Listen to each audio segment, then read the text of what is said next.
they never saw it coming. One moment, the ocean was calm. The next, 6 German U-boats were gone. No warning. No chance to fight back. And the most terrifying part? The weapon that destroyed them was invisible. In the spring of 1943, the Battle of the Atlantic was reaching a breaking point. German U-boats had been strangling Allied supply lines for years.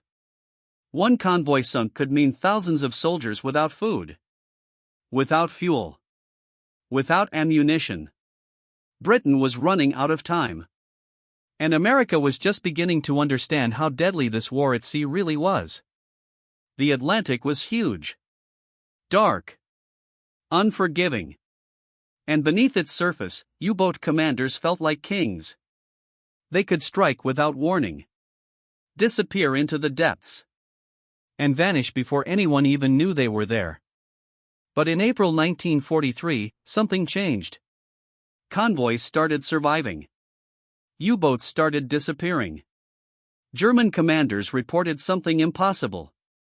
They were being attacked without ever being seen. No planes. No destroyers in sight. Just sudden explosions tearing through steel hulls.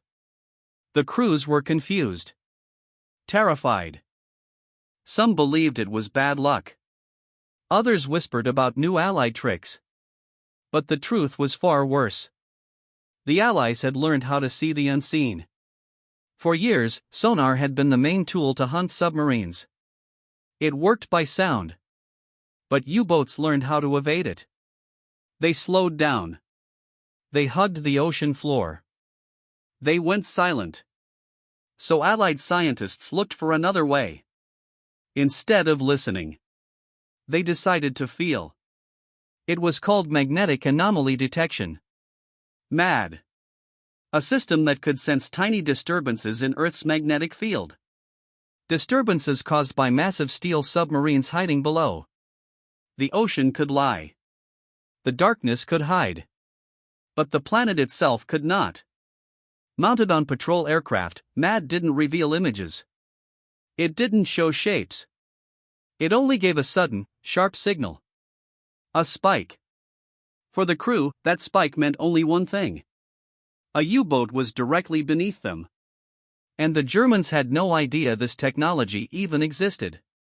In late April 1943, Allied patrol planes began flying in tight patterns over convoy routes.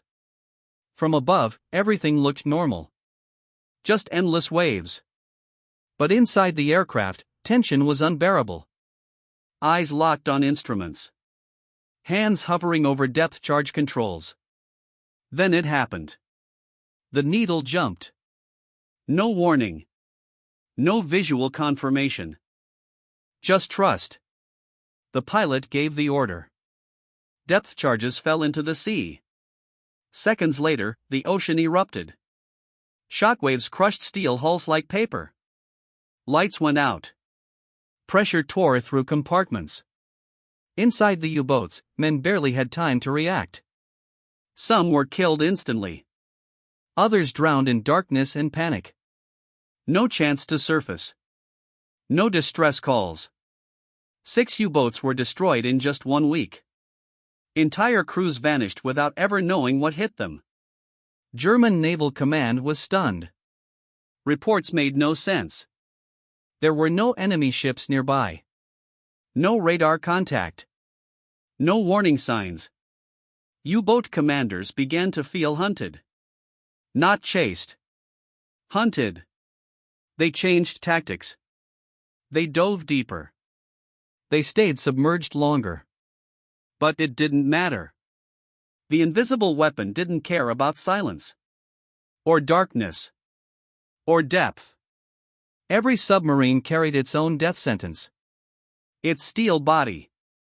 By May 1943, losses became unbearable. Dozens of U-boats were gone. Veteran crews never returned. Morale collapsed. Men who once volunteered eagerly now hesitated. Some refused missions. Others wrote letters they never planned to send.